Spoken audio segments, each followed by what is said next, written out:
Hello, darling. Managed to slip away. But I think I sprained my bloody wrist. Oh, John.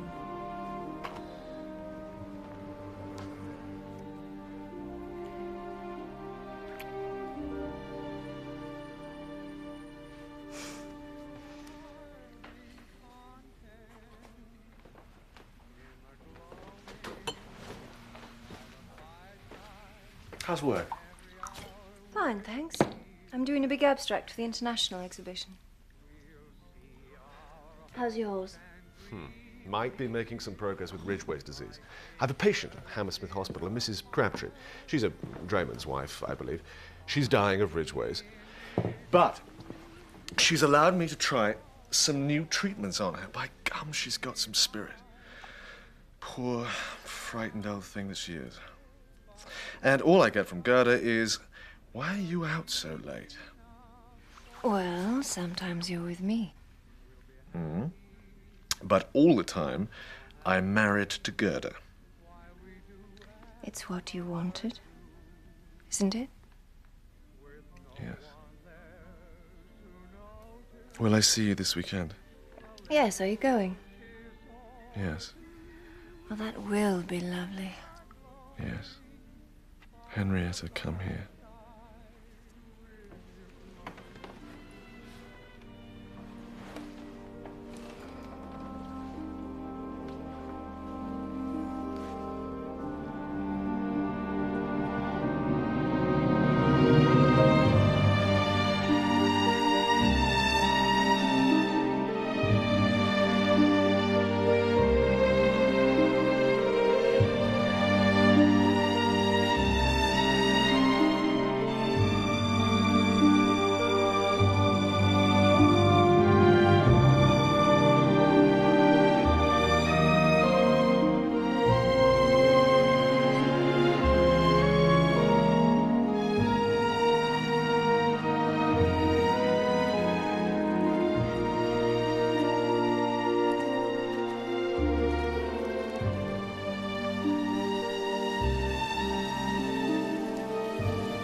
It's all going to be a complete disaster. It's always the same when I invite Gerda. I wish I hadn't. But the worst thing about it is she's so terribly nice. I mean, one has to have her, of course. It was so terribly rude to invite John without her. But on the other hand, it does seem so odd, doesn't it? That someone as nice as Gerda should be so devoid of any kind of intelligence. I often think if she had any spirit at all, she'd stay away. Henrietta will help, of course. Strange how good Henrietta is with Gerda. What are you talking about, Lucy? The weekend is upon us, Midge. The guests will be arriving any minute. I'm just trusting to Henrietta to make conversation. Because, well, John and Gerda... Oh, it's a nightmare. John and Gerda. Lucy, do you know what time it is? I'm sorry, I have absolutely no idea what time it is. It's 6:15.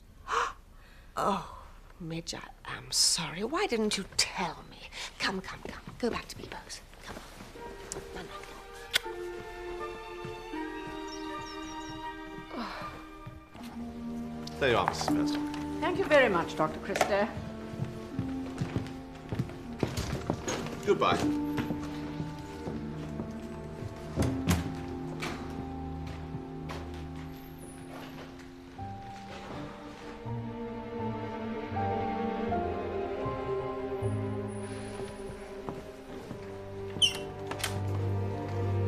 You all right?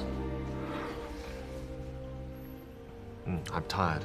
A weekend in the country will make you feel better. Yes. Unfortunately, Gerda's driving.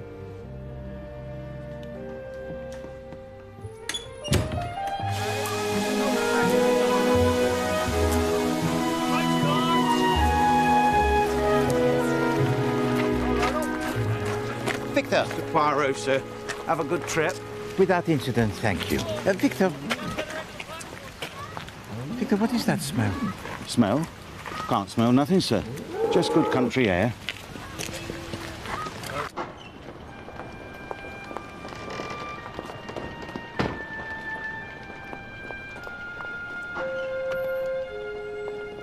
Polly, the telephone number's on the pad in the surgery. Call me if there's trouble. There will be no trouble, Doctor. Goodbye, children. Bye, Daddy. Be good.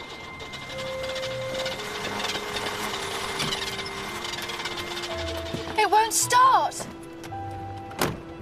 Switch on the ignition, Gerda. I'm so stupid. I'm sorry. Let's just get there, shall we? I wish we could stay at home. The Angatel's frightened the life out of me.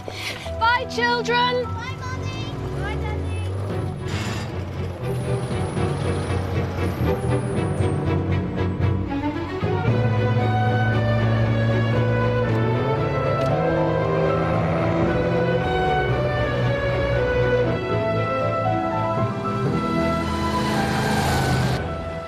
Weather set fair for the weekend. Everything's spick and span at the cottage. The wife's seen to that. I am sure I shall be most comfortable. Be a relief, I expect. Escape the fumes and stink up London.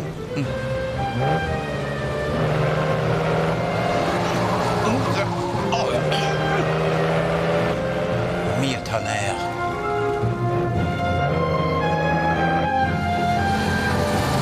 Why must you spend so many hours at the hospital when you have a perfectly good surgery at home? It's research, Gerda. Research, as I've explained before. Why are you slowing? It might be about to turn red. But it isn't, is it? It's green. Oh, sorry. I just become convinced that it's suddenly going to... Oh.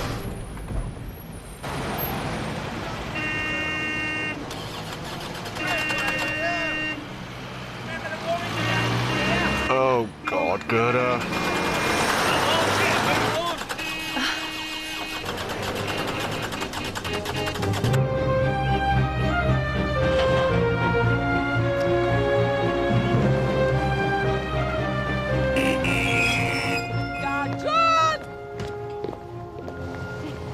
Hello, Midge. Great to see you. What a gorgeous car. He's in the Gonda. Goes like the wind. Oh, thank you, Gudgeon. Hello, Lucy. Henrietta, wonderful to see you. Well, I suppose with the time you've taken this magnificent steed of yours around to the stable, given it a rub down and a nose bag, lunch might be ready. Who's coming? The Cristos. And Edward's arriving after lunch. Oh, good. Looks like you'll have some company, Mr. Poirot. Somebody's taken the cottage next door.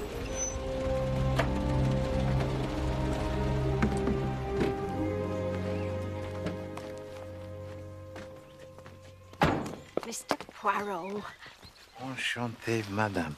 Everything is beautiful as usual. Eh? But tell me, someone has taken up residence in Dovecote. Yes, sir, a lady. An actress, they say.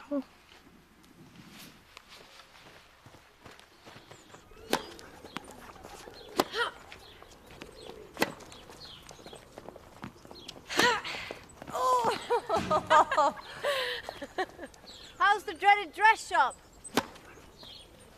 Bloody awful! Hello there. Edward! Hello, Midge. Hello, Henrietta.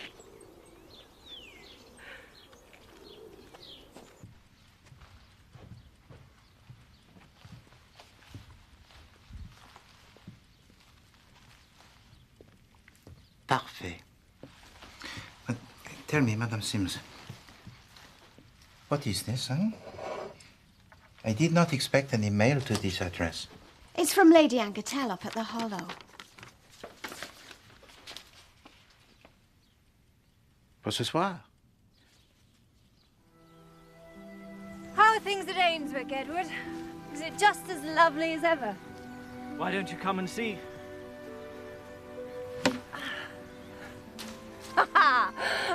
You're always welcome. Anytime. Anytime at all. You are sweet. And Ainswick is the best place in the world. Do you remember our special tree? Yggdrasil. The secret sign we used to draw everywhere. Fancy a breather.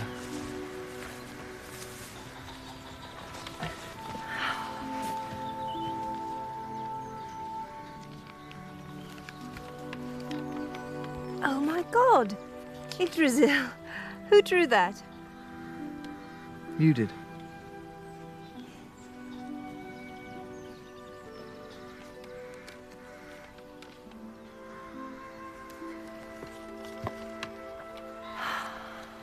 So what have you been doing since I saw you last? Nothing. That sounds peaceful. You could find peace at Ainswick with me. I wish I wasn't so dreadfully fond of you, Edward. It makes it so much harder to go on saying no. What you really mean is you won't marry me because of Džon Kristo. Why doesn't the fellow get a divorce? Because... That's it, isn't it? If there were no Džon Kristo in the world, you'd marry me.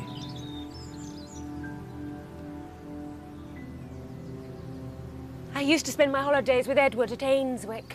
It seemed so vast. 14,000 acres is bound to be vast, Midge. Oh, how I miss it. Why didn't you inherit it, Lucy? Midge, you know very well, girls don't inherit. It's the way the world wags. Edward isn't even my cousin. He's my first cousin once removed, but he's still entailed. Ainswick falls like ripe fruit plop in his lap. Aren't you remotely bitter about that? No, of course not. I've invited that crime fella for dinner. I'm sorry. That's why I was in your bedroom so early this morning. I had this premonition, you see, that we were all going to be at each other's throats at dinner. So him being here just could be a distraction. What crime man, Lucy? He was in Baghdad when Henry was High Commissioner. He stays in one of those funny little cottages down the lane. I remember he wore this pink flower in his buttonhole. And he was solving something. I can't quite remember what, mind. Then, of course, I'm not terribly interested in who killed who. I mean, once you're dead, you're dead.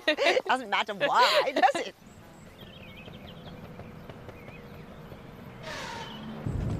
I'm no good at anything. I don't know why you ever married me. You needed taking care of. That's why I married you. I try to be a good wife, John. This may not be the best time to tell you. You know I love you, don't you? Yes, of course I'll go, but I really have to warn you. No one else, just you. You'll never make it up Shovel Down in third.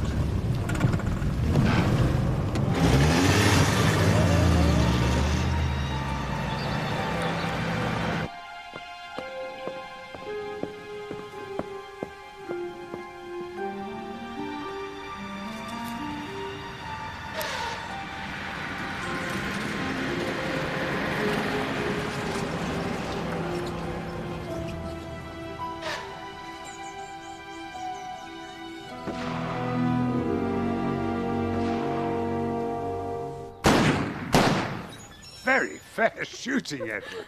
Oh. Now then, your turn, Henrietta. See if you could kill a burglar.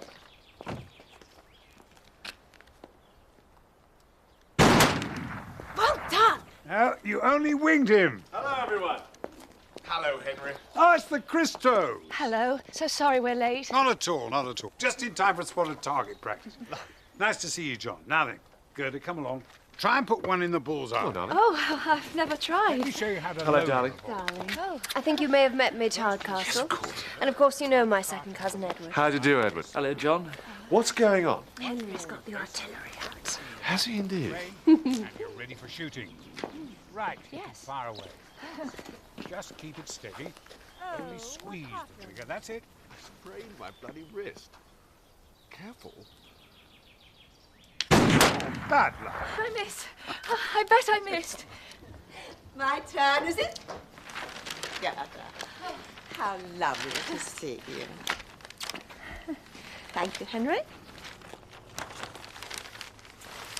Come along, Džon.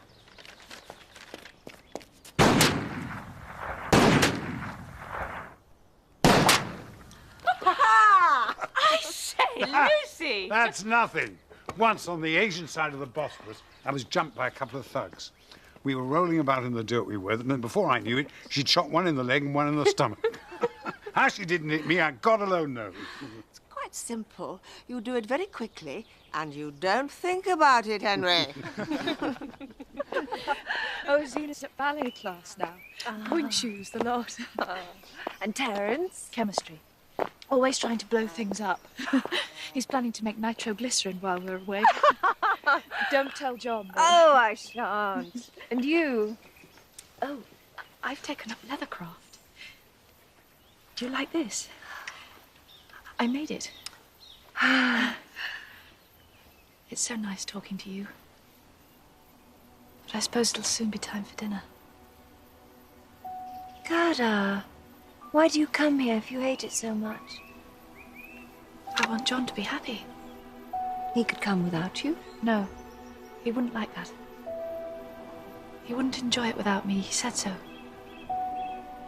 John is awfully unselfish. I'd rather stay at Harley Street, to be frank, but he thinks it's good for me to get out into the country. Oh, the country's all right. No need to throw in the Angertels. We're an odious family. Come on, let's go in and get changed. There's some sort of detective coming, apparently.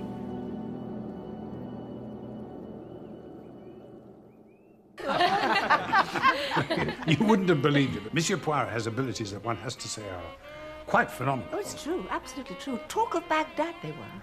Monsieur Poirot and his little green cell. Great, madame. Oh, pardon me. No, but we're so awfully fortunate to have him as a neighbor. I mean, in case anything went wrong.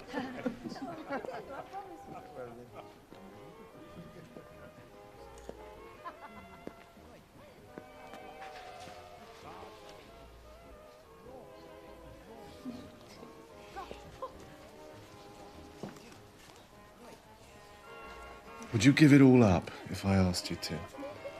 And come and live with me? No, No?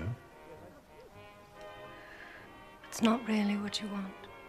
Couldn't you lie to me just once? Why? Because I love you, Henrietta, but you're so... Damn it all, you're so detached. Your art, your cards, your friends. I want you to think only of me. Isn't that what Gerda does? Don't tell me you care a damn about Gerda. Why not? I like Gerda. Whatever happened to a decent wholesale price? Dinner, my lady. Oh, thank you, Džon. Please, Monsieur Poirot, come this way. Merci. Has anyone seen John?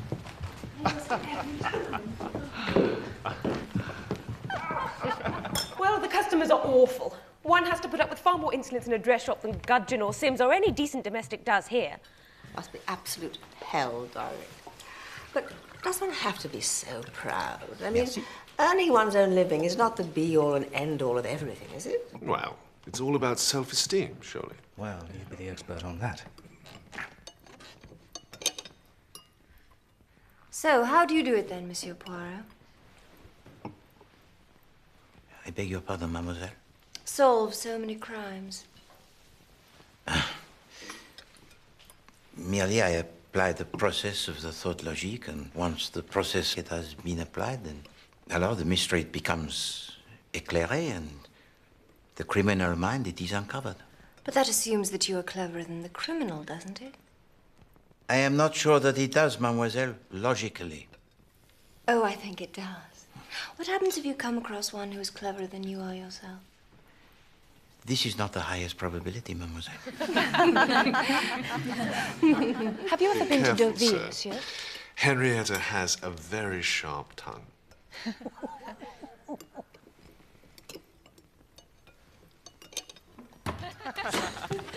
After dinner, we usually play games. Charades, perhaps, or flip the kipper.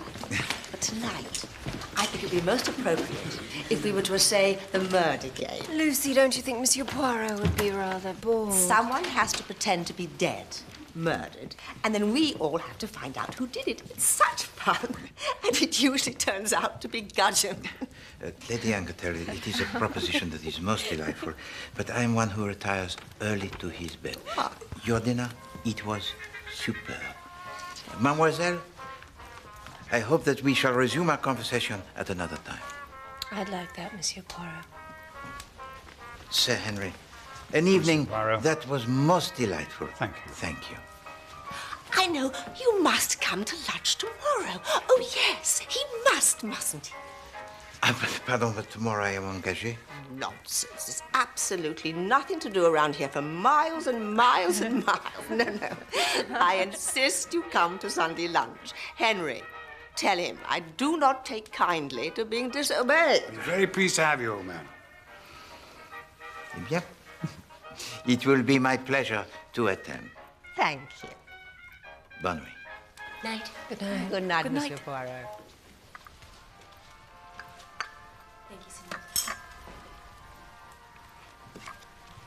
Ace of diamonds. Why on earth did you leave that diamond, Gerda? Oh. Was it wrong? Don't be absurd. She had to leave the diamond, only sane thing to do.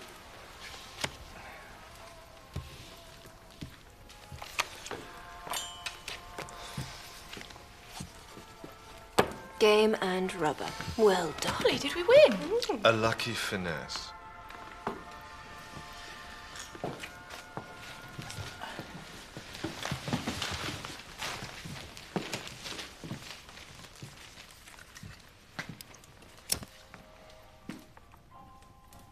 You cheated.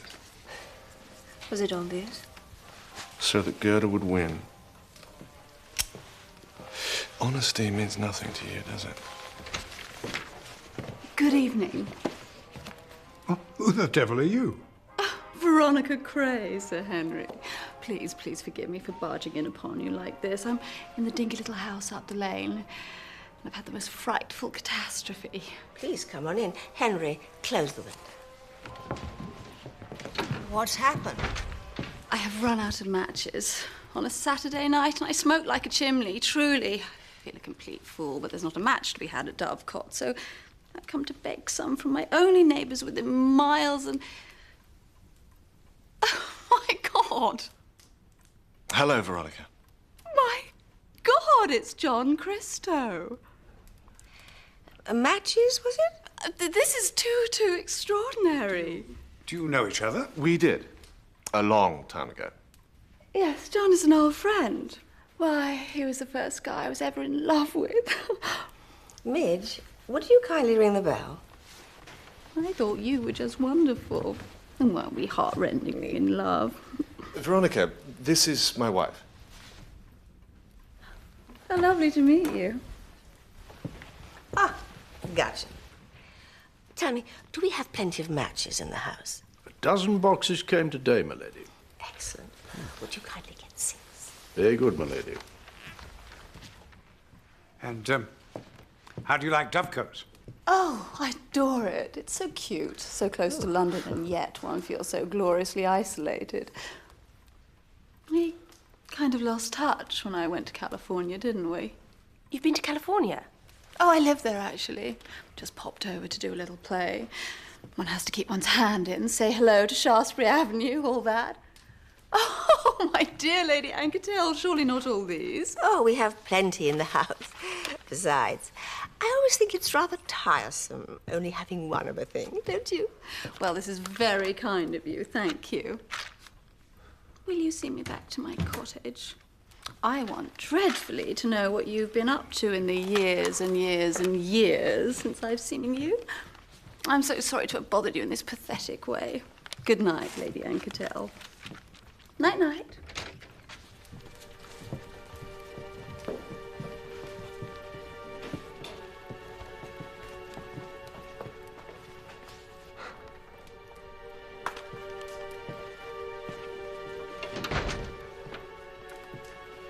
That was Veronica Cray. Yes, indeed. We must catch one of her pictures, Henry.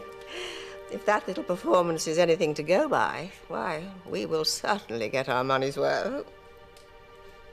It is. You are just incredible. No, it's not true. It's true.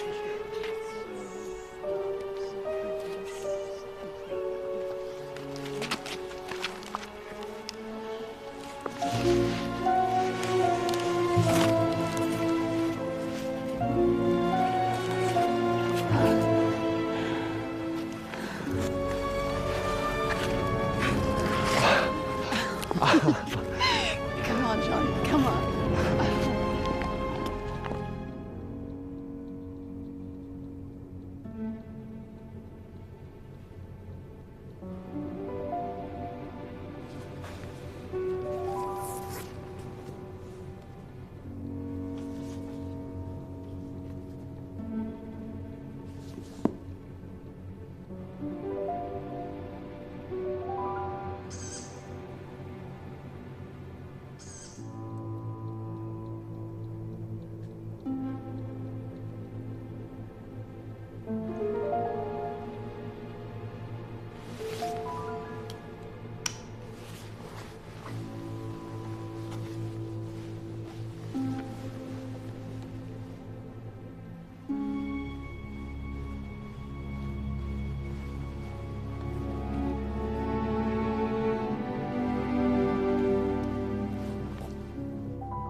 What time is it?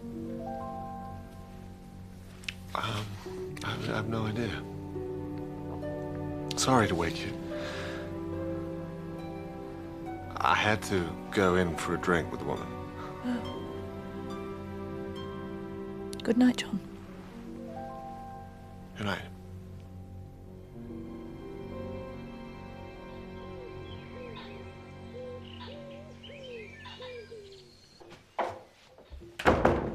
Morning. Morning. Morning. We're shooting after breakfast. Might bag a few pigeon. Want to come? No, thanks. I feel a bit shattered, to be honest.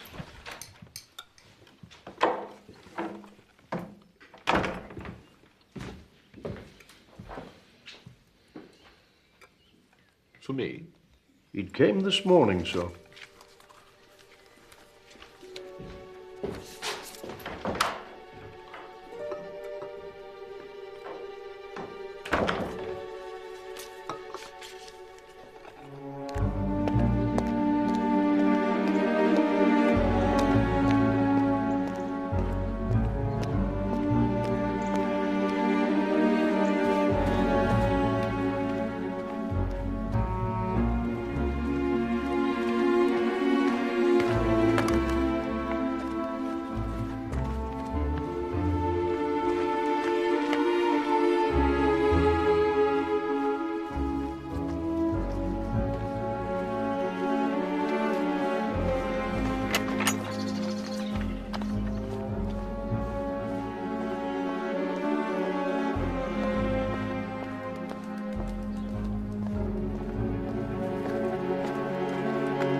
We have to talk talk about our future.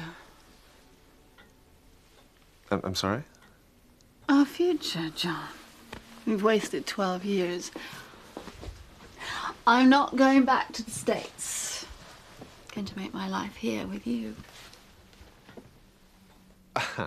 You've got this taped out all wrong. We had quite a time together last night, but Veronica, you know, our lives are completely divergent. I mean, when we split up 12 years ago, well, that was just it. We split up. Split up? You ditched me. I was your fiancé and you ditched me. I couldn't go with you to Hollywood. I had to finish med school. Of course, so you could be a doctor. Well, you can go on being a doctor. I won't mind. My dear girl, I'm married. I have children. You know, I'm married myself at the moment. There's nothing that a good divorce lawyer can't fix. Oh, John, I always did want to be your wife. You see, I have this passion. This overpowering passion. We have to be together. No, that is not going to happen. Last night? Last night? Look, you're not a child. Last night was a one-off. Are you saying you don't love me? You are a very, very alluring woman, Veronica, but I don't love you, no. I came all this way to find you, waiting in this ghastly hovel for the weekend you'd appear. You see, I knew that if we could be just once more together, just once more... You planned it? Well, you belong to me, John. You're mine. When I was a young man, I wanted you to share my life, and you wouldn't do it. Oh, because my career is so much more important than yours. I mean, anyone can be a doctor. You're a nasty piece of work. You leave me again, and I really will make you sorry. So be it. Goodbye. I hate you more than I thought I could hate anyone!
Good day, sir. Lady Agatha would like you to come to the pavilion, sir, for a glass of sherry. Out of doors? Would you care to follow me, sir?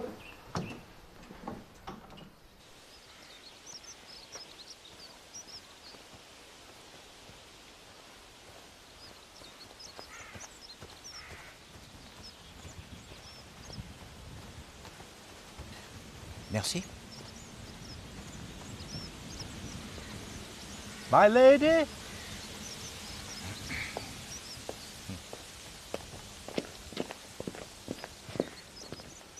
I see that you are playing the murder game. Alors, très bien. I congratulate you all.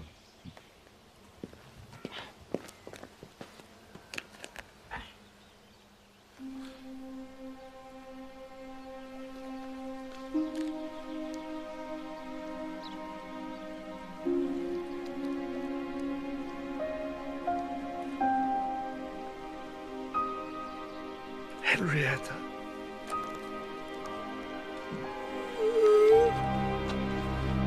Allow me, my lady. Give that to me, Cara. Mademoiselle, do not!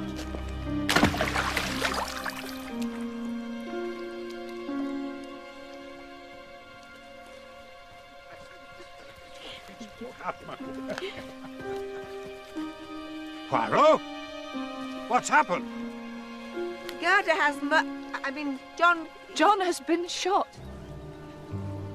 He's dead.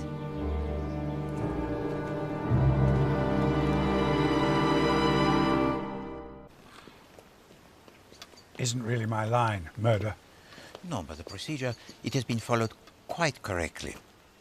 And until the police arrive, all we can do is to ensure that the body it is undisturbed and that nobody tampers with the evidence. It's a bit chilly. Be all right if we wait in the pavilion, wouldn't it? Oui, bien sûr. Oui, bien sûr.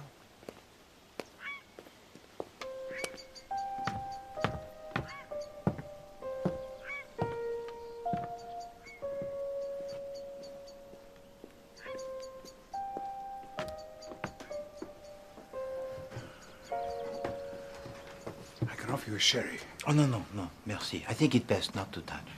I suppose we can smoke. Oui. Oh, no, merci.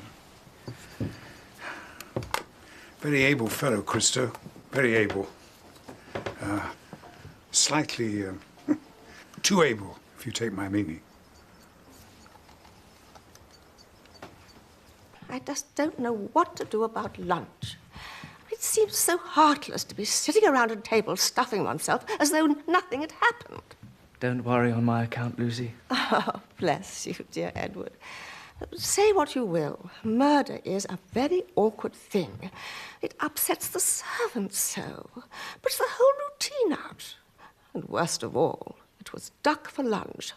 My very, very favourite. Meggie Moo, what about Gerda? Oh, perhaps something on a tray would be good. I've placed sandwiches and some coffee in the dining room, my lady. Oh, Gudgeon, thank you. Gudgeon really is a jewel, you know. Proper, substantial sandwiches are just as good as lunch. And there's nothing remotely heartless about them, if you know what I mean. Oh, Lucy, don't. It's all so awful. Oh, Midge. Don't cry, little Midge.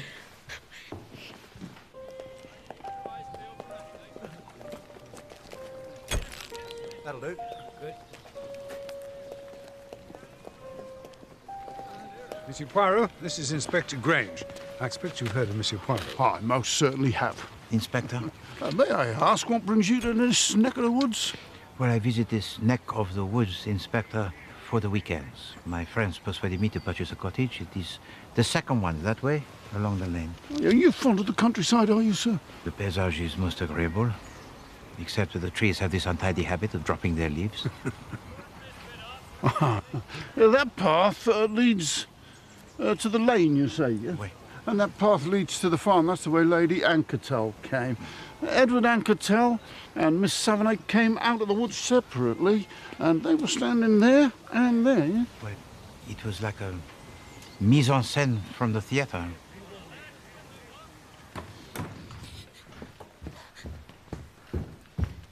I've given Gerda some brandy.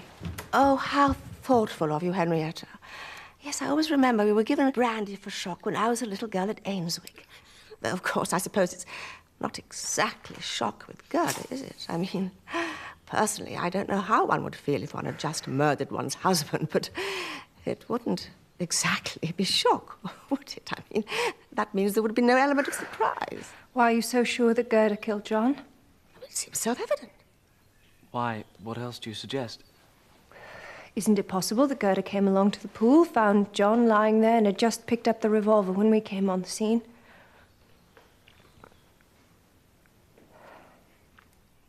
Well, is this what Gerda says? Yes. Oh. Well, fortunately, dark is quite pleasant cold. I couldn't lie down any longer. I still can't believe that it's real. That John is dead. Who can have killed him? Who could possibly have killed John?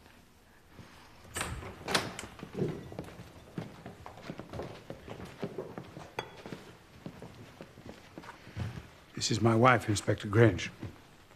Lady Anketel, I was hoping to have a word with Mrs. Kristo. Well, there she is. Mrs. Kristo, Yes, I'm Gerda Kristo. I should just like to ask you a few... He was a wonderful doctor. So kind, so unselfish.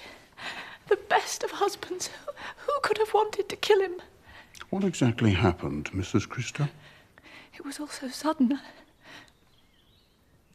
I went out from the house and along the path to the swimming pool. What time was this? About 2 minutes to 1. I noticed the clock. And when I got there, there was John lying there. And blood. Did you hear a shot? Yes. No. Oh, I don't know. Sir Henry and Edward were out shooting. I just saw John and blood and a revolver, and I picked up the revolver. Why? I beg your pardon? Why did you pick it up? I don't know. Shouldn't I have?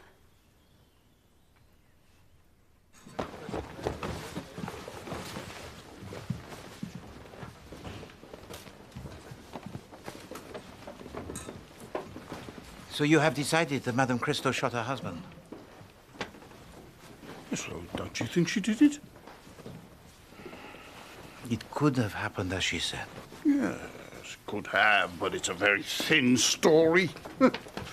Well, they all think she did it. And you thought she'd done it, didn't you? When you first arrived on the scene. I am not sure what I thought. Something was not exactement as it should have been. Here. Well, what's that? Looks like leatherwork, sir.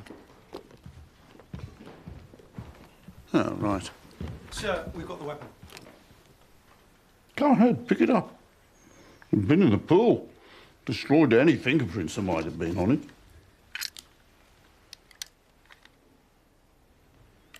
Yes, it comes from my collection. It's my hobby, Inspector.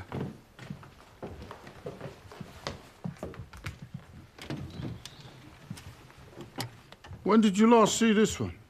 Yesterday afternoon. We were doing some target practice. And who actually fired the gun on that occasion? I think we all had at least one shot with it. Including Gerda Kristo? Including Gerda Kristo. And after the shooting, it was over? I put the firearm back in its usual place.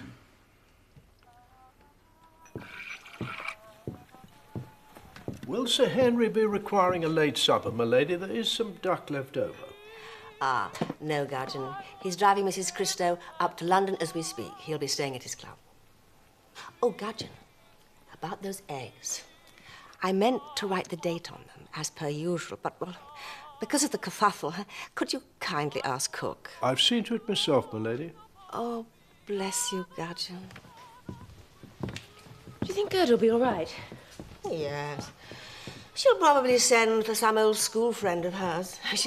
She's probably got 3 or 4 I can just see them, you know, strapping hockey-playing types from Tunbridge Wells. What extraordinary things you do say, Lucy. Very well. Eastbourne and lacrosse, if you insist. I wonder if there are any left. School friends? No. Policemen. Don't they normally leave one hovering in the hall? Or outside, peeking behind a bush, watching the door, in case another murder is committed in the night? Oh, Lucy, don't. Oh, I'm so sorry. How stupid of me. Of course, Gerda's on her way back to London. Oh, dear. I didn't mean... Tomorrow, I think it's best if you telephone the shop, you know. Just tell them about the inquest. Just say you're staying on here for a few days.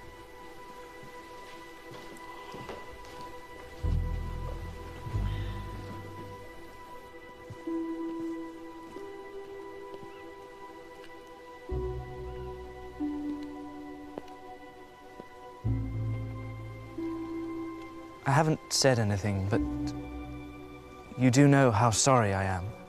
Sorry that Džon Kristo's gone? You didn't like John.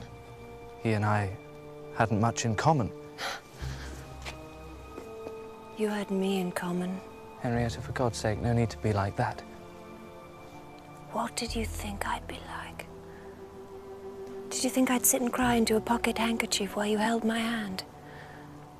You're nice enough, Edward, but honestly, you are inadequate.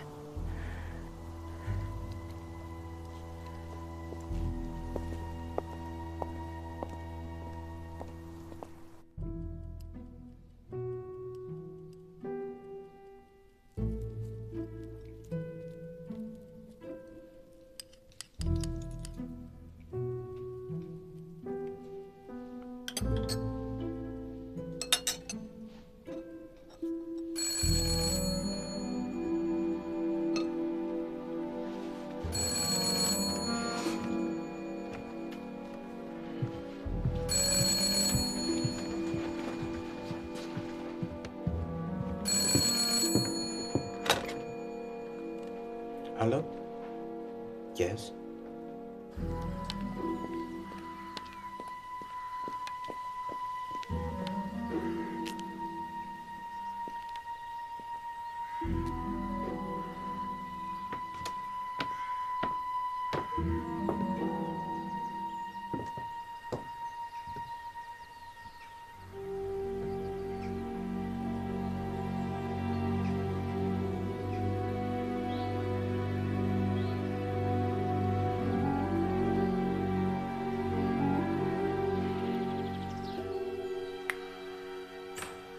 Monsieur Poirot, we could use your brains. Join us, would you?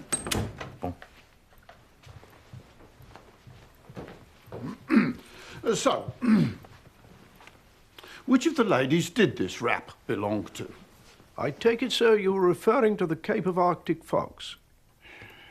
I noticed it yesterday when I took the sherry out to the pavilion, but it is not the property of anyone in this establishment, sir. Well, whose is it, then? It might possibly belong to Miss Cray, the motion picture actress. She paid a visit after dinner the night before last for the purpose of borrowing some matches, sir. Did she take away 6 boxes? That is correct, sir.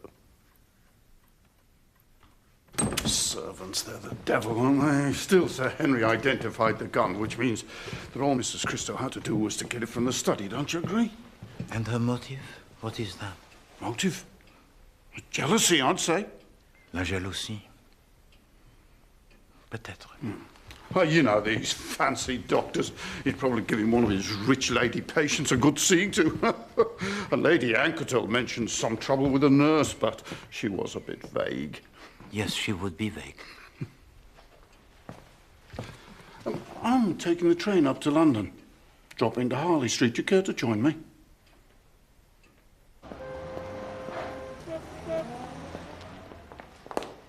I don't remember any quarrels, no. Mrs. Kristo was devoted to her husband. Quite slavishly so. Tyrannical, was he? No, but he was what I would call a selfish man. He took it for granted that Mrs. Kristo would always fall in with his ideas. You organised his appointments, Miss Collins. Any difficulty with patients? A lady patients? He had an excellent manner with patients. Yes, but any hanky-panky? Certainly not. What about Mademoiselle Veronica Cray? Veronica Cray? Well, we believe she was a friend of Dr. Kristo. Do you mean the actress? Oui. I'd no idea he knew her. Have you any theories as to who might have killed Dr. Kristo? Absolutely none at all, Inspector. When the body was discovered, Madame Kristo was standing beside it with a revolver in her hand. Look, I don't know who you are, but if you think Gerda Kristo killed her husband, you are categorically wrong.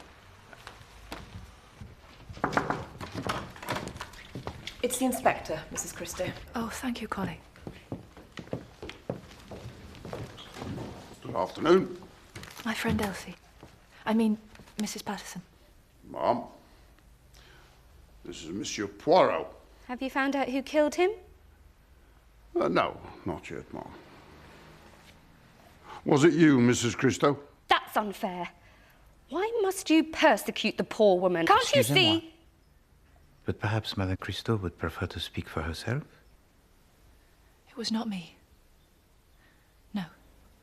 It is a hard thing to kill the one you love, n'est-ce pas? A very hard thing, I should imagine. I couldn't do it.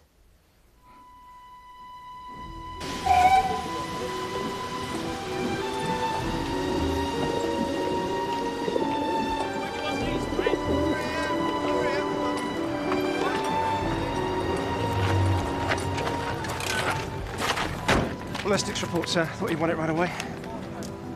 Have a look at that, Poirot.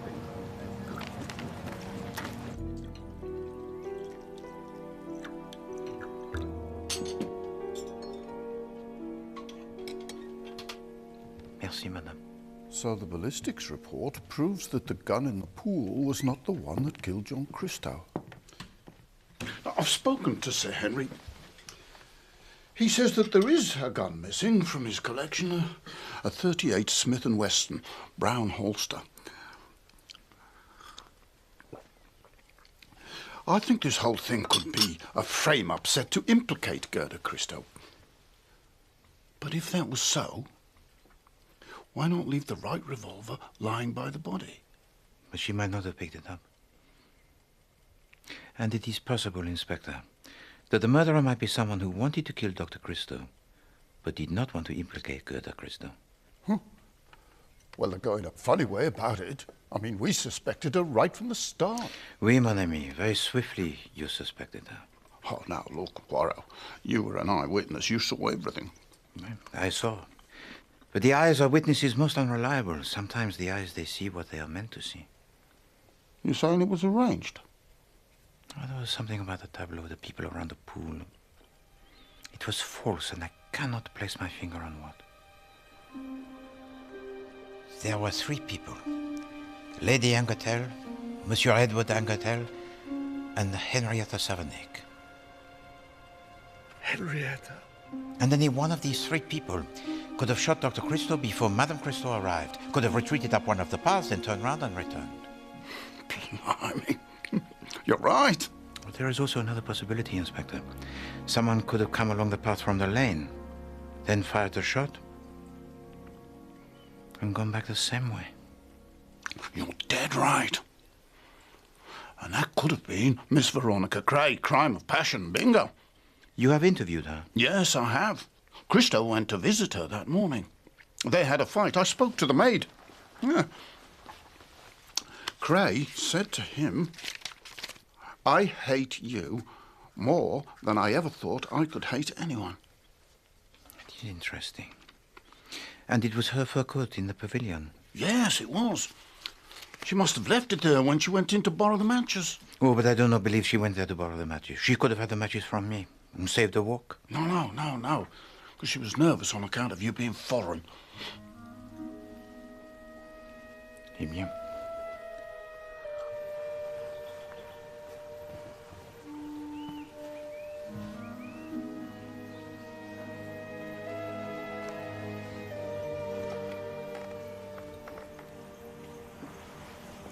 Santé. Oh, santé.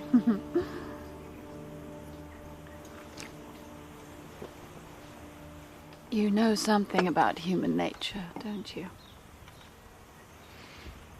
I know a little about human nature. Inspector Grange has got it into his head that I quarrelled with Džon Kristo on the day he died. And did you? I hadn't seen John for 12 years.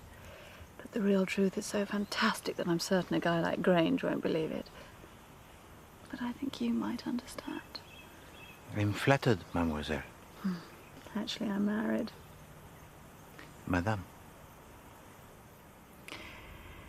12 years ago, John was very much in love with me. Even obsessively so. He wanted me to give up acting, give up having a life of my own. Even a mind of my own. Oh, he was so possessive and domineering. I felt I couldn't go through with it, and I broke off the engagement. I'm afraid he took that rather hard. When we came back here on Saturday night, the whole thing blew up again. He went mad, quite literally mad. He wanted to leave his wife and children. He wanted me to divorce my husband. He wanted us to get back together. He carried a torch for me all these years. Oh, we argued, and in the end I had to send him back to the Hollow. Next morning he returned. I told him it was impossible. He insisted. I said I didn't love him, I could never love him, and I begged him not to ruin my life a second time. I had to be brutal. Yes, I did say that I hated him. So we parted in anger, and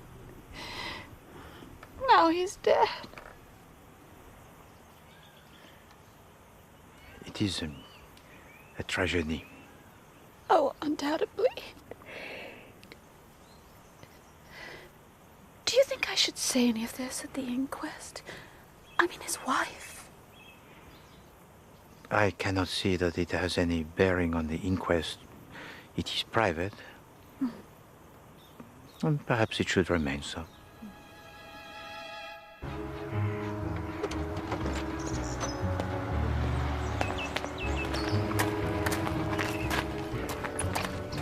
Got something out of the kitchen maid, Sir Simmons. She says that on Sunday afternoon she saw the butler walk across the hall with a revolver in his hand.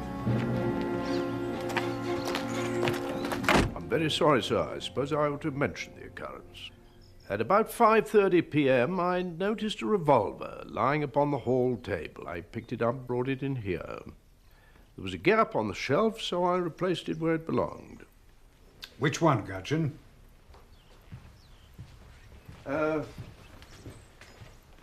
This one, sir. But that is not a revolver, that is an automatic pistol. I'm very sorry, sir. I'm afraid I'm not fully cognizant with firearms. Sir Henry, I'll have to have it checked for fingerprints. Oh, I doubt there will be any fingerprints, sir. Why not? Because I polished it with my handkerchief before replacing it, sir. Why the devil did you do that? I fancied it might be dusty, sir.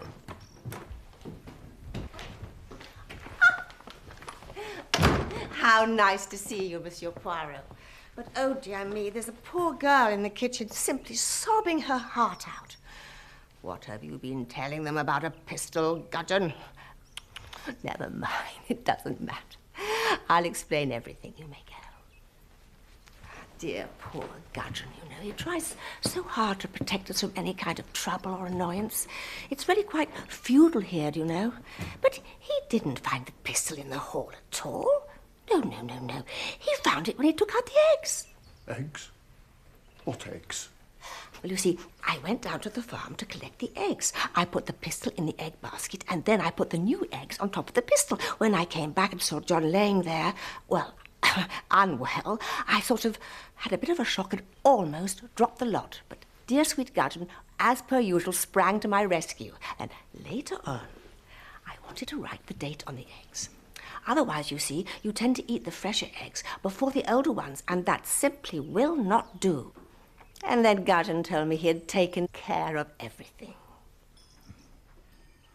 And which pistol was that, Lady Agatha? That was the Mauser 25. And why did you put it into the basket? Oh, I knew you were going to ask me that, Monsieur Poirot. Of course, I must have had a reason. Mustn't I, Henry? I mean, there must have been some idea whirring about in my head in order for me to have put the Mauser into the egg basket in the first place. My wife is extremely absent-minded. Sir Henry, if I may ask you a question. How many people in general know that the police can identify a gun by the little marks on the bullet, the marks of the rifling? Oh, I think that's pretty well common knowledge nowadays, Poirot.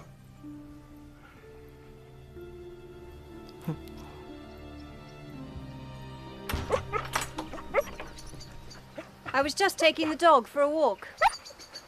I love peeking in people's houses. Do you mind if I take a look? Well, certainly, mademoiselle. Enter if you please. I would be most grateful, however, if the dog might be kept outside.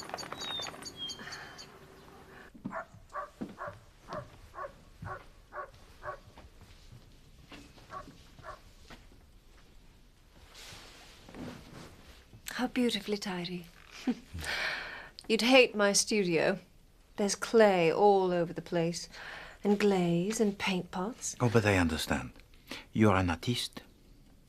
Aren't you an artist too, Monsieur Poirot? On the whole, I would say no. Oh, I have known crimes that were artistic, supreme exercises of the imagination, but the solving of them, no. No, the creative power is not what is needed. What is required is a passion for the truth. And once you have the truth, once you have knowledge, is that enough? Or do you have to go a step further and translate knowledge into action?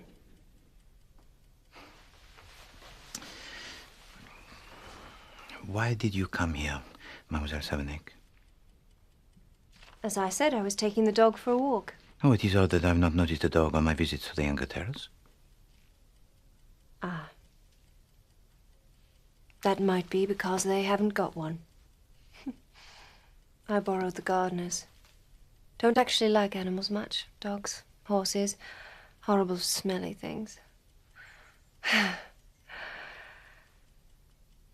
I am not, Monsieur Poirot, terribly truthful. No. But I think that you have integrity. The inquest is tomorrow. Is it necessary, do you think, that the police should know that I was Džon Kristo's mistress? You will have us. I do not think that the police will have any difficulty in discovering this. I suppose not. Why should Gerda bear the added burden? She adored John, and now he's dead. I didn't break up his married life. I was one of a procession, along with Veronica Cray and all the others.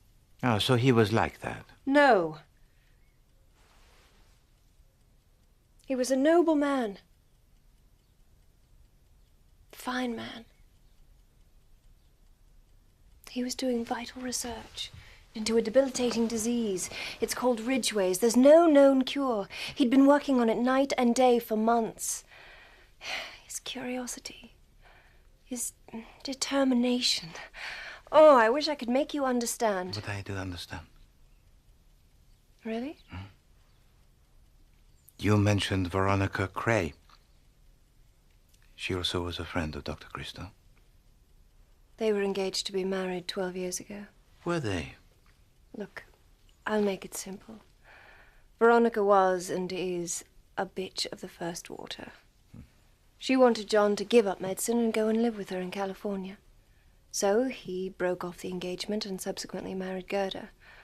He had a number of affairs, which Gerda knew nothing about. But he never really got over Veronica. And last Saturday night they met. For the first time in 12 years. You went out to see her home. And you returned to the Hollow at 3 a.m. Yes, how do you know? The housemaid had a toothache. Lucy has far too many servants. And how is it that you know? I was watching out my window. The toothache, mademoiselle? Quite another kind of ache, Monsieur Poirot. If you see me with a pistol in my hand, Simmons, the proper thing to do is to come to me and say, Mr. Gudgeon, would you be so kind as to give me an explanation? Hmm? Yes, Mr. Gudgeon. The improper thing to do is to go babbling to the police. That is common. Now, where would her ladyship be if we all ran round doing things like that? Hmm? Lucy, why did you take the pistol? I'm not entirely sure, Henry. I do recall, though, waking up that morning with some sort of a premonition that there might, just might, be some kind of an accident. Accident? Who might have had an accident? Well, obviously, Džon Kristo. I mean, one does feel awfully sorry, of course, and one does tend to blame oneself. Good God, Lucy. Oh, Henry.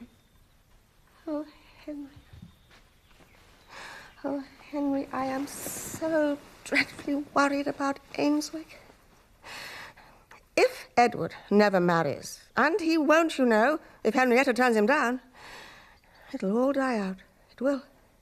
They'll break it up and sell it off in little tiny pieces. Lucy, does it really honestly matter? Of course it matters. Ainswick is my home. It's all our land. No, somebody had to get rid of him. Lucy, you didn't.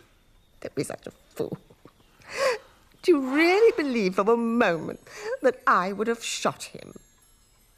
I invited him here, Henry. One doesn't ask guests down for the weekend and then start bumping them off. Did your aunt like Džon Kristo? Lucy. Lucy's a cousin, not an aunt. Yes, she liked him very much. And your also cousin, Monsieur Edward Agatha, did he like Dr. Kristo? Not particularly. And do they like Madame Kristo? It's not a matter of liking her. She's family. Is she? We're not all rich, you know. Gerda's from a branch of rather humble Angatels. She's tolerated, I think it's fair to say, because she's one of us. And your understanding of tolerance, that would be to sleep with her husband?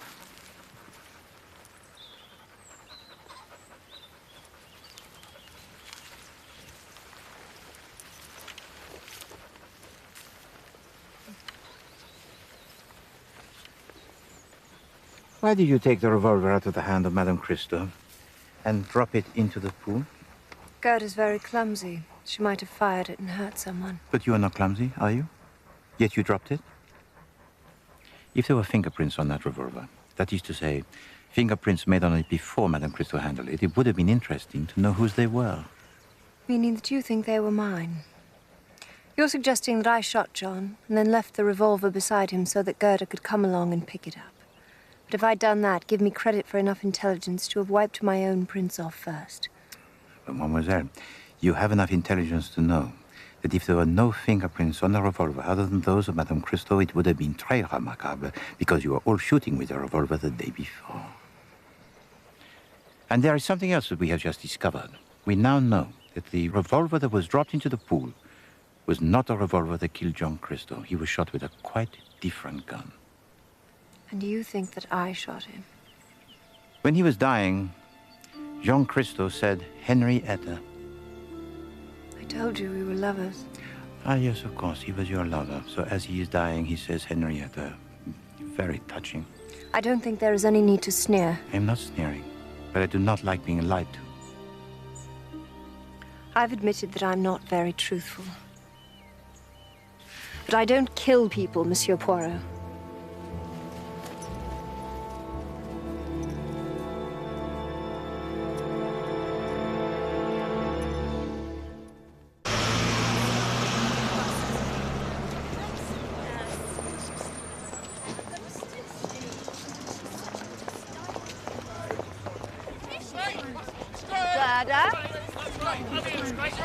Gerda! Poor dear Gerda, I am so sorry. Not getting too little sleep, I trust. What is an adjournment? Do you know you must be famished? Why not come back to the Hollow for lunch? I'm taking Gerda directly home. She needs rest and quiet, not this.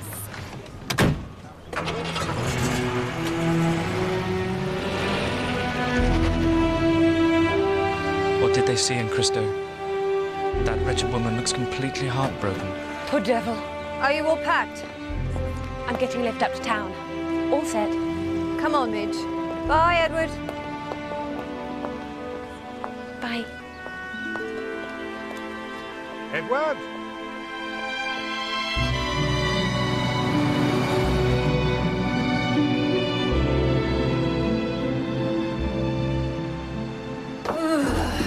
Damn cold.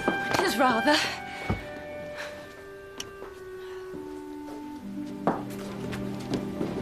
What's this one?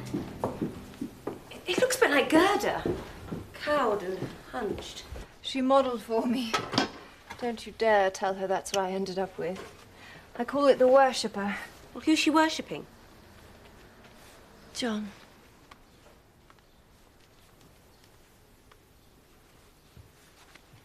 Do you understand all that business with the second gun? No, but it lets Gerda off the hook, doesn't it? Let's have some tea and toast, and I'll run you back to your digs.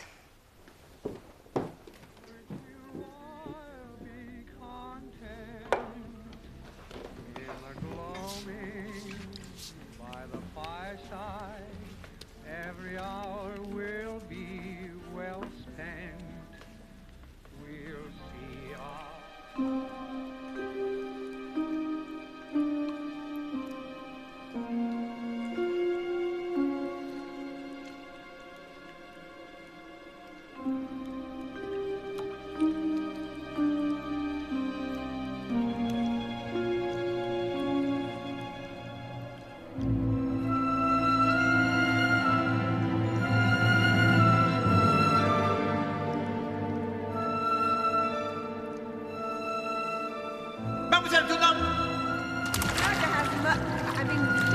John has been shot.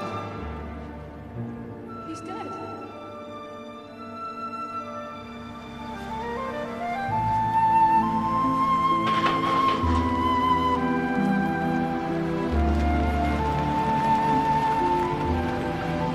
Edward, Midge, how wonderful to see you both. Oh, my. You rescued me from Madame Alfresh. It was frightfully romantic. I was whisked out of the shop and taken to lunch at the Connaught. And do you know what? I never went back. I'm a dull dog, I know. I'm not much good at anything. I just read books, potter about. Midge has agreed to come to Ainswick and be my wife. And nothing could make me happier. Off-white satin, I think, don't you? And ivory prayer book, yes. What about bridesmaids? I don't want to fuss. Just a quiet wedding. I quite agree with you. They never match, do they? I mean to say, there's always one rather plain one who seems to ruin the whole thing. Absolutely dozens of them out there poking about in the woods, making merry havoc with all the pheasants. Why are they still here? They're searching for the missing revolver, Midge.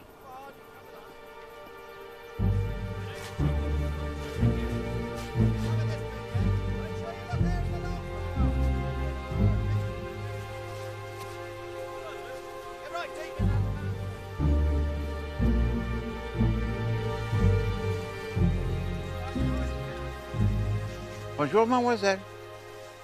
Good morning, Monsieur Poirot. Will they find it, do you think? Oh, quite soon, I should say. You have returned very suddenly from London, mademoiselle? There's a party for Midge and Edward, who, believe it or not, are getting married. Why, did you think the murderer was returning to the scene of the crime? You know, it seemed to me from the very beginning that either this crime was very simple, so simple that it was very difficult to believe in its simplicity, or else it was very complex. And that is to say that we are contending against a mind that is capable of inventions that are intricate and ingenious. So that every time we seem to be heading towards the truth, we are actually being led away from it. A mind that is subtle and, yes, very ingenious, which is plotting against us the whole time and succeeding. What has that to do with me? It is a creative mind, mademoiselle. And this is a strange tree. It's Yggdrasil, a memento of my childhood. I draw it everywhere, just doodling, you know. But I have seen it before in the pavilion by the pool. In the pavilion? Where it must have been drawn on Sunday morning. Oh, yes, on the little table. That was on Saturday afternoon. No. It was not there when Gudrun brought out the sherry glasses. Must have been Sunday afternoon. No, because Granger's men did not leave the area until dusk. Oh, yes, I remember. It was after dinner on the Saturday. No, Mademoiselle S09E04. People do not doodle in the dark. No, I think that you were there in the pavilion on Sunday after 12 when Gudrun brought out the sherry glasses. I think that you stood by the table watching someone, waiting for someone, and you doodled.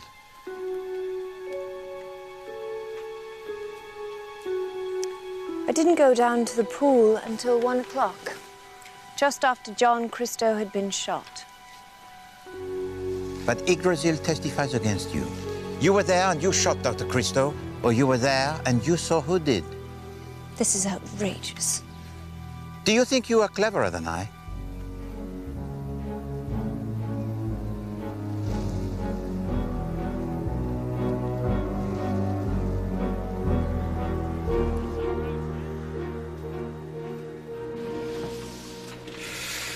And the inquest resumes tomorrow.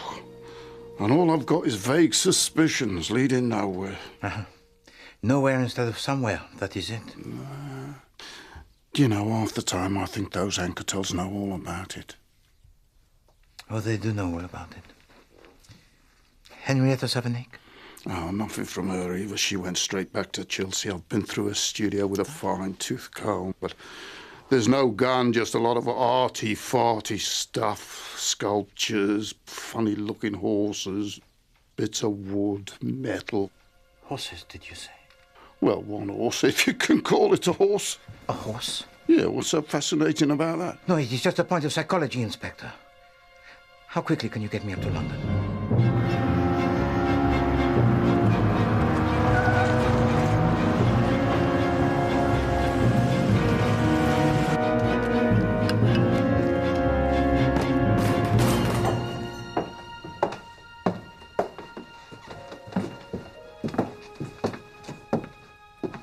What are you looking for, sir?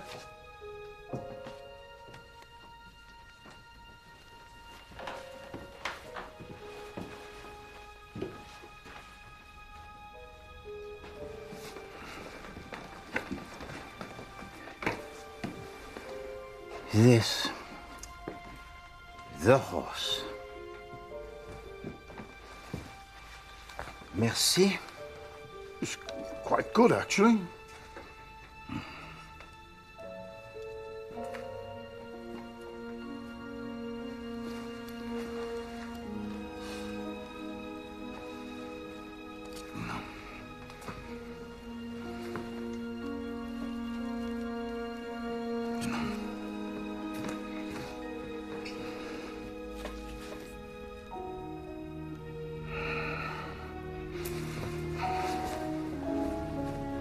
Merci.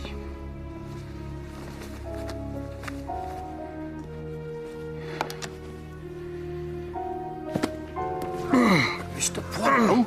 No. Mademoiselle S09E04 does not like horses.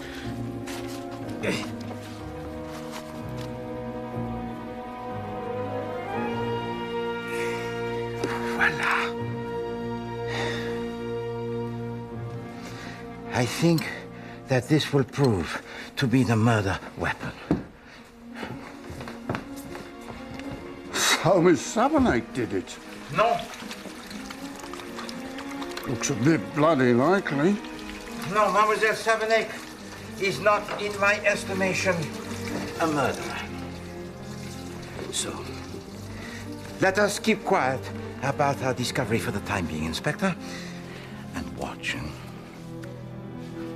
Let us be intelligent. Is her ladyship at home? You will find Lady Agatha in the potting shed, sir. Merci. Sir, if I might, the inquest is concluded. Murder by person or persons unknown. Is it necessary to trouble her ladyship any further, sir?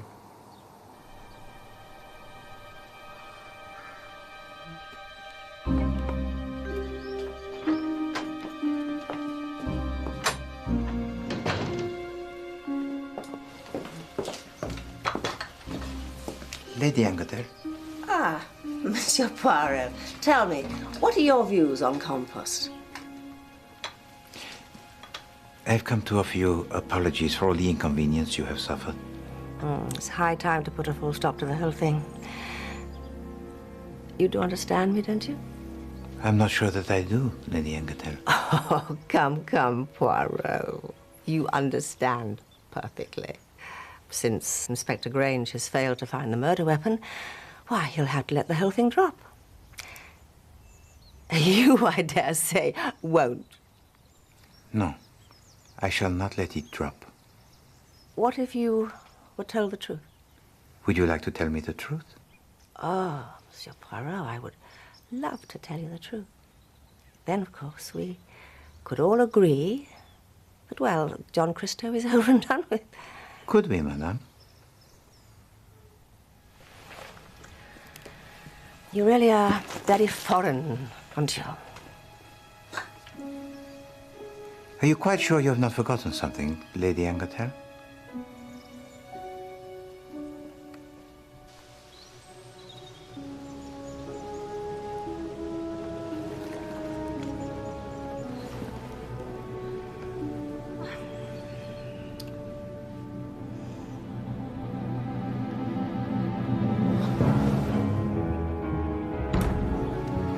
Suddenly, it just came upon me, in a mighty rush, that you might have overlooked it. I could be wrong, of course, and you could have dealt with everything absolutely beautifully. But since you never mentioned it, I'm a trifle concerned that we've... What's the matter, Lucy? Well, it's the holster. What? Oh, Henrietta, the holster. The gun was in the holster.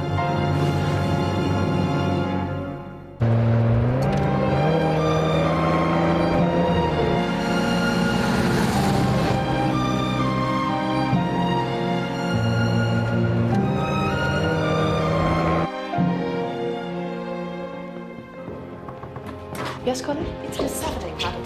Holster. Gerda, where is the holster? You must give me the holster and then you'll be safe. Not completely safe, dommage. Poirot! How did you... Sometimes the fastest car, it is not fast enough, huh, mademoiselle? Or not when it races against the brain. Where are the children? Elsie's taken them to the zoo.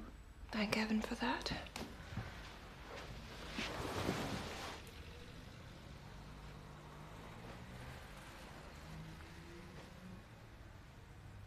I know that you killed your husband, madame. Yes. I did. Why did you do it, Gerda? Why did you kill John? Because it was all a lie. Everything. I thought he was the noblest man in the world. But I saw his face when he followed that woman that evening.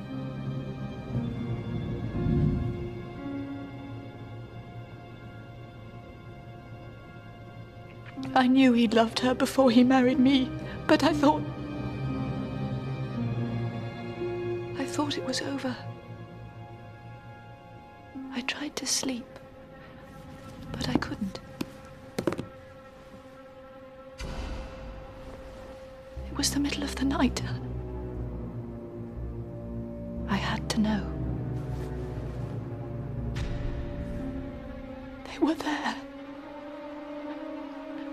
I could hear them. John and Veronica Gray.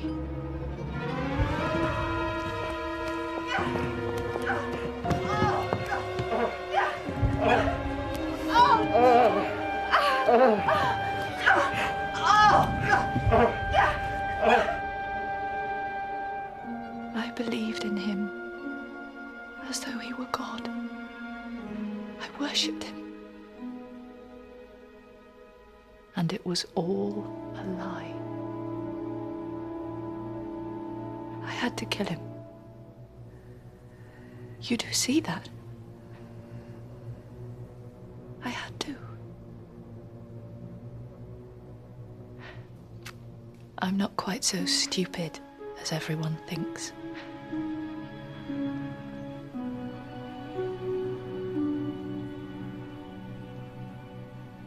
I knew I could kill John, and the police would never know. Because I read in his novel how they can tell which guns fired the bullet. So I took 2.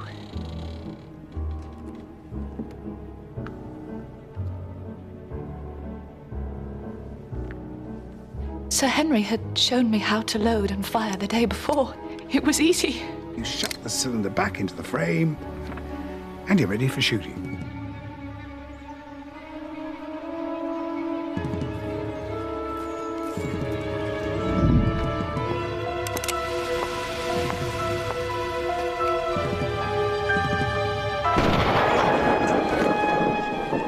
I'd shoot John with one, and then hide it, and let them find me holding the other.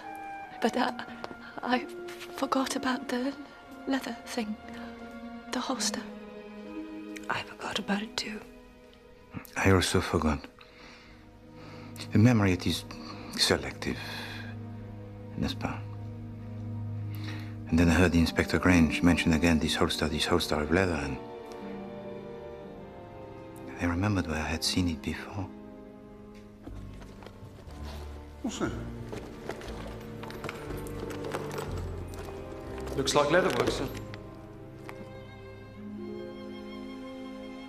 Where is your bag for the leatherwork, madam? Oh, I think it's in the surgery. The surgery? I sit there. In his chair. I'll fetch it for you, shall I?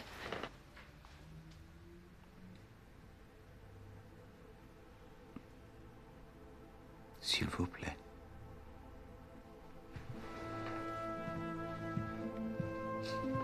But, madame... Oh, I'm not going anywhere. Don't worry.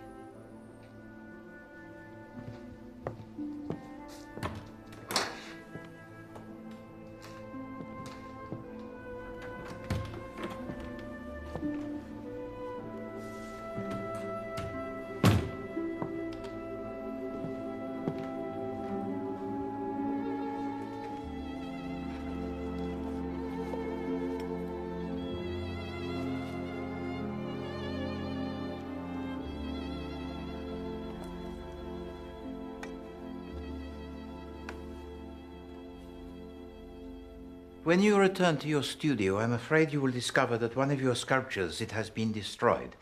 It is the sculpture of the head of the horse.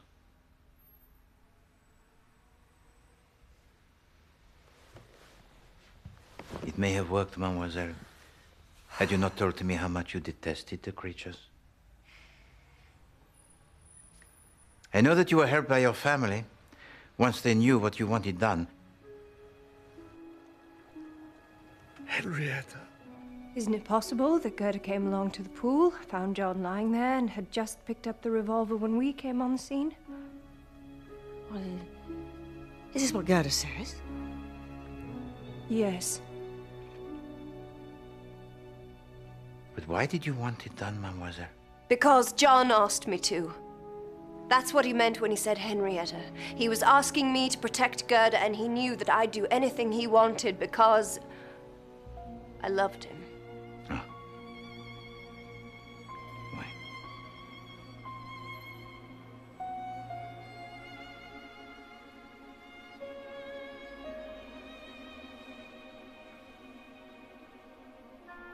I began to realize the truth when I saw that there was a pattern to implicate everyone other than Gerda Kristo. You deliberately planted Yggdrasil to catch my attention and bring yourself under suspicion. I put the pistol in the egg basket, and then I put the new eggs on top of the pistol. Oh, I doubt there will be any fingerprints, sir, because I polished it with my handkerchief before replacing it, sir. And Lady Agatha and the family, oh, they closed ranks and colluded because there is only one thing to do. If you want to clear from suspicion the person who is actually guilty, suggest guilt elsewhere, but never localize it.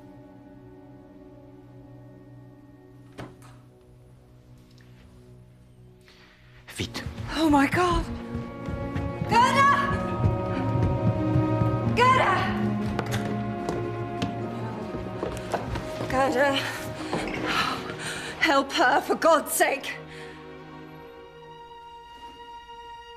It is too late.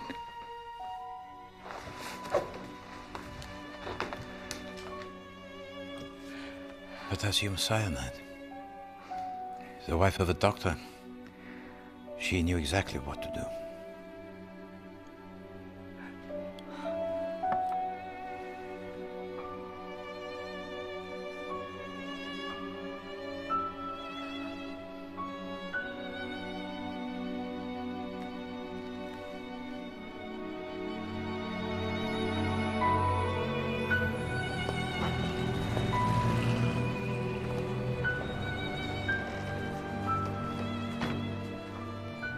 What happens to me now?